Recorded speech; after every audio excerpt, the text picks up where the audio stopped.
Mr. President, I rise on a point of personal and collective privilege. Dear colleagues, ang huling pagkakaalam ko po nasa Pilipinas tayo. Wala tayo sa China. This is the Philippines, and we are in a democracy.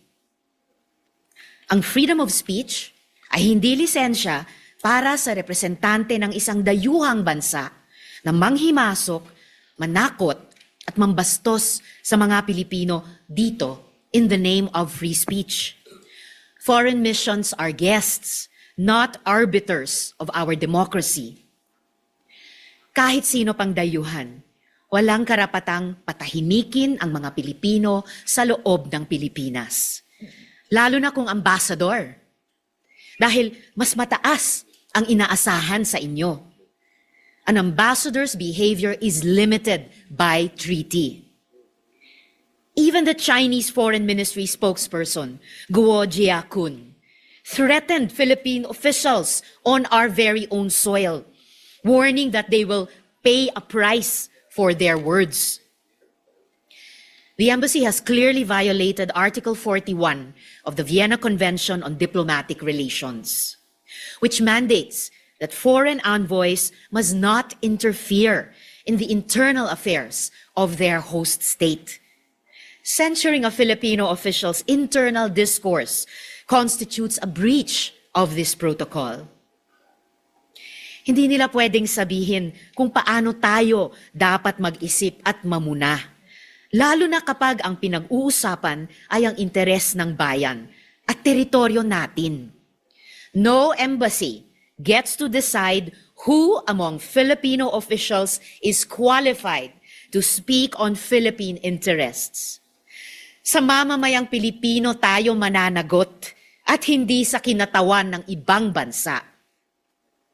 Pero ang Chinese embassy, hindi pa nakontento sa panghaharas nila sa atin sa laot. Kahit online, para silang may quota ng pambabastos laban sa representasyong ito. Malinaw na malinaw ang pangalan ko sa official Facebook page nila, Mr. President. Target rin nila si Commodore J. Tariela, si Senador Kiko Pangilinan, pati ibang Pilipinong hangad lamang ay magsabi ng mga katotohanang nangyayari sa ating karagatan. Makikita nyo po sa PowerPoint ko ang mga oras ng mga post nila patungkol sa akin.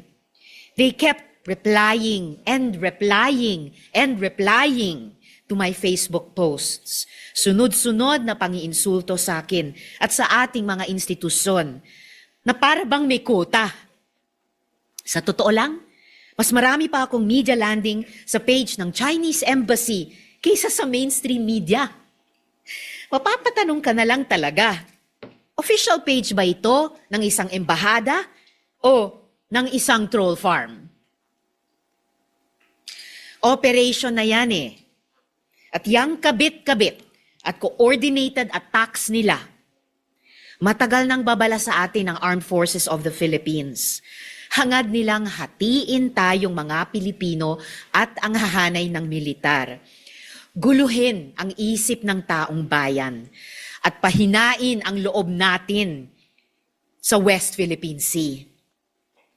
Kaya Mr. President, dear colleagues, nananawagan ako ng agarang investigasyon sa disinformation network na yan dito sa Pilipinas.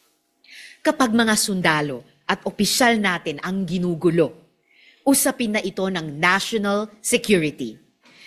Naniniwala ako na walang ganitong kalaking operasyon na para makapag-opinyon lang. Pati mga Pilipinong PR firms at content creators na nagpapadikta at nagpapagamit para ikalat ang mga kasinungalingan ng Chinese government dapat ring managot. Dito sa Senado mismo, umabot at lumutang ang usapin na may Makati-based PR firm na Infinite US. Umamin itong Infinite US na tumanggap sila ng bayad mula sa Chinese Embassy.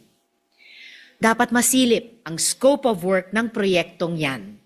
Kung imbes na PR ay umabot na sila sa panghihimasok, sa pagmamaniobra ng opinyon ng mga Pilipino.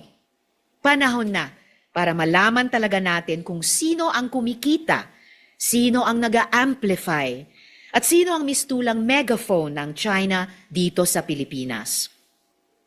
Kung naaatim nilang magtrabaho laban sa sarili nilang bayan, hindi na diskarte yan. Pagtataksil na yan kay inang bayan. Sa tingin ba nila, tatahimik lang tayo sa panggigipit nila sa West Philippine Sea man o sa internet? Pues, nagkakamali sila. Sila ang nasa tubig natin. Sila ang may water cannon. Sila ang naninilaw gamit laser. Our troops have been injured. A Navy serviceman has lost a finger. Fisherfolk have lost their livelihoods. Our marine environment, our natural wealth has been damaged and destroyed. Our quarrel is not with China or the Chinese people, but with the heavy-handed policies of their government.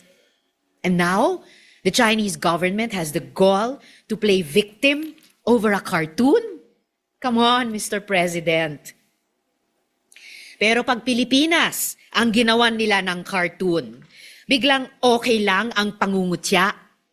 Kasi sa mga Chinese Communist Party newspapers tulad ng Global Times, ginagawan rin nila ng cartoon ang Pilipinas at mga liderato ng ating bansa.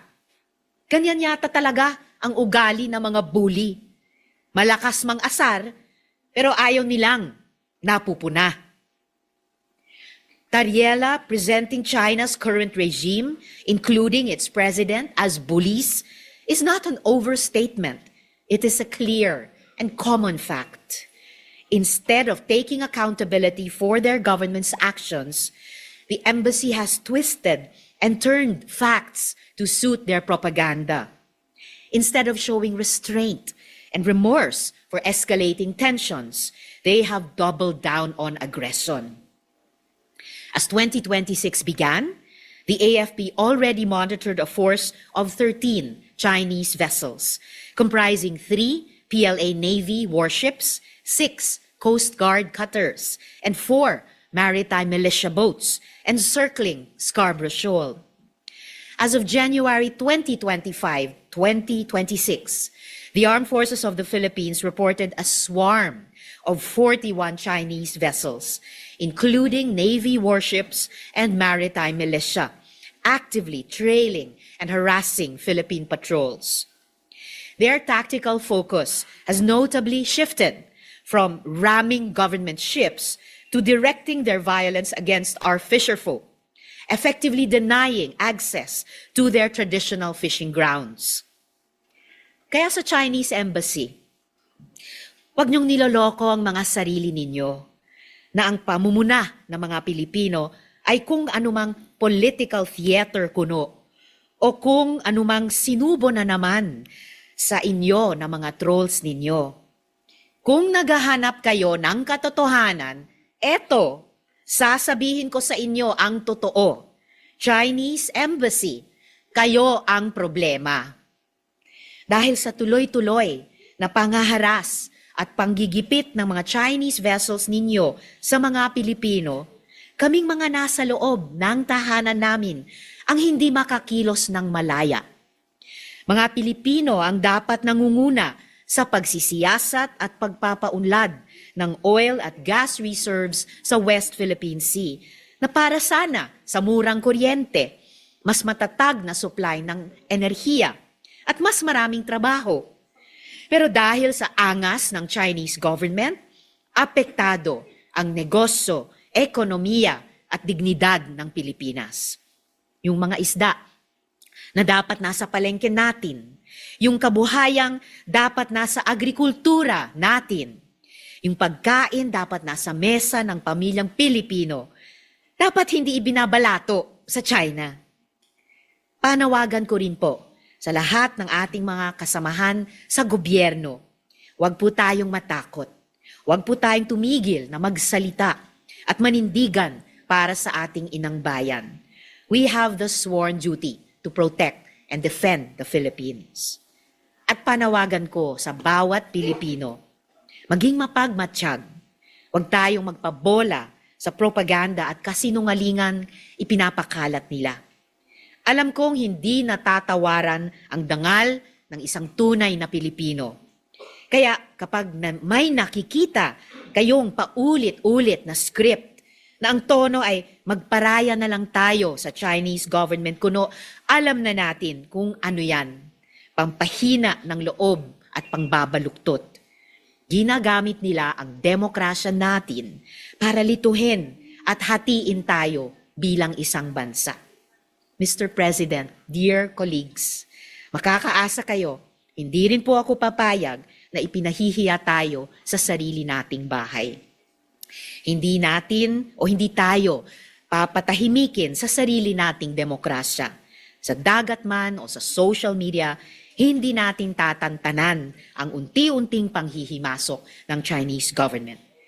Nasa Pilipinas tayo at dito, Pilipino ang nasusunod. Salamat po, Mr. President.